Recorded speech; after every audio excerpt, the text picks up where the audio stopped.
Hey guys, Matt from Just Wrench It here. Now, about a month ago, I put Seafoam into the crankcase of the white Gallant here because I knew I'd be doing an oil change soon.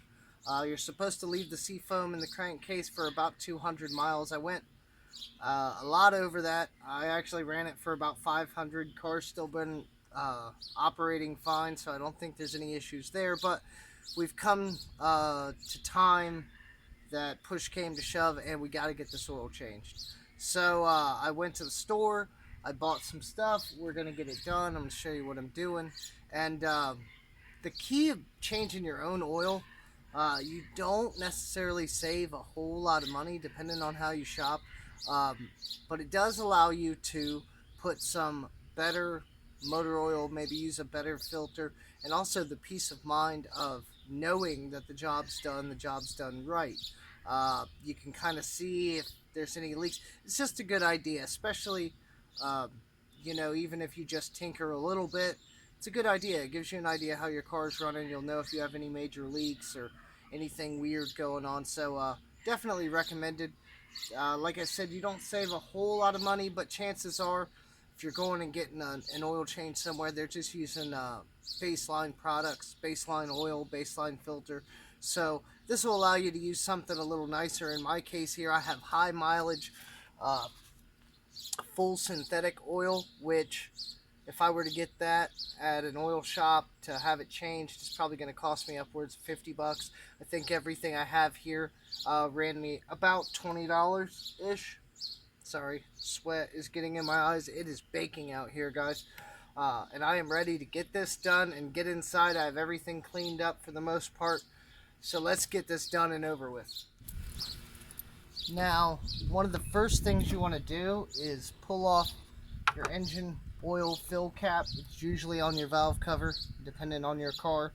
It's going to look something like this. Go ahead and pull that off. It creates the venting so that when you actually open up the plug down there below the engine, the oil is going to flow more freely and drain faster. Okay guys, so I tried to record my little GoPro that fits under the car is kaput. The battery's dead on it. So you undo the drain plug, let that drain until it's just like dripping a little bit, real slow drip. And then in my case, or you might want to use a separate pan or just move the one that you have over if it's close enough. Then you're going to go over, find the oil filter, remove that. Now, usually you're wearing good gloves or you get like a rag or towel, even if they're the smooth kind with just a paint finish, you can usually get them loose depending on how open they are to you getting your hand in there. I never really have a problem. You can always buy an oil wrench. You can stab it with a screwdriver. I've seen people do that. You stab through one side out the other and then kind of turn it. That can usually work if you have one that's stuck on. But yeah, get that off of there, let that drain out and clear. And then once we get all this done, you want to grab your new oil filter. Ours is here. What's that look? It looks considerably smaller. Hold on a second. Maybe it's just because it's not crazy premium.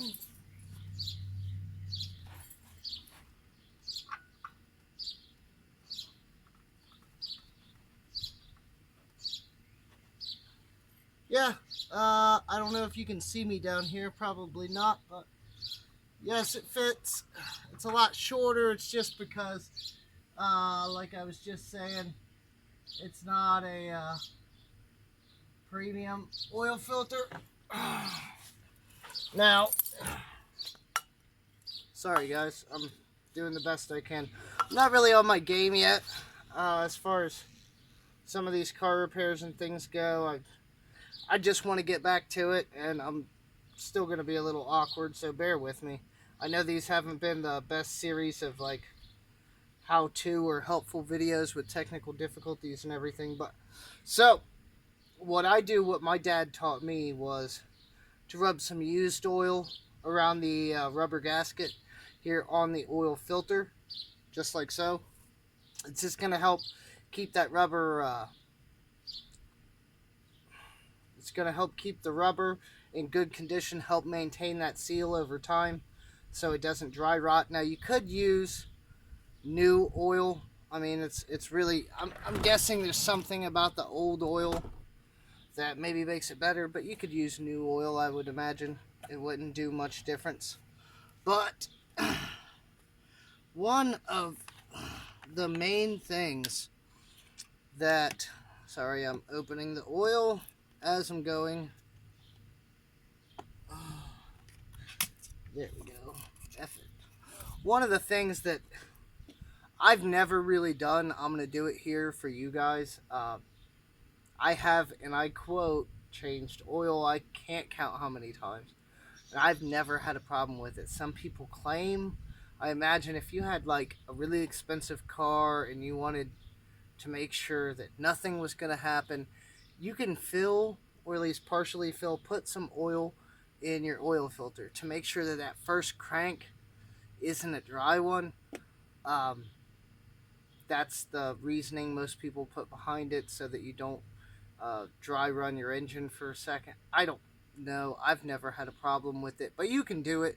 If it makes you feel better, you just take your oil and you don't fill it up all the way, just a little bit, just enough in there that when the engine cranks over, it's not going to be completely dry for that fraction of a second or whatever have you. So you just put a little bit of oil in that, put this back on, put your drain plug back in, and then we're going to fill the oil.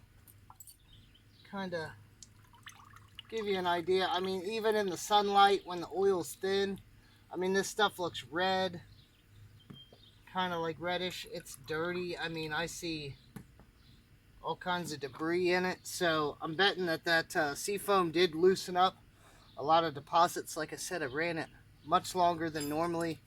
Yeah, it's recommended that you do. So it probably dissipated over time, but it looks like that's why, one of the reasons why our oil is so completely filthy. So without much ado, let's get up here and fill this. Now it's just below the 4-quart line. This is a 5-quart.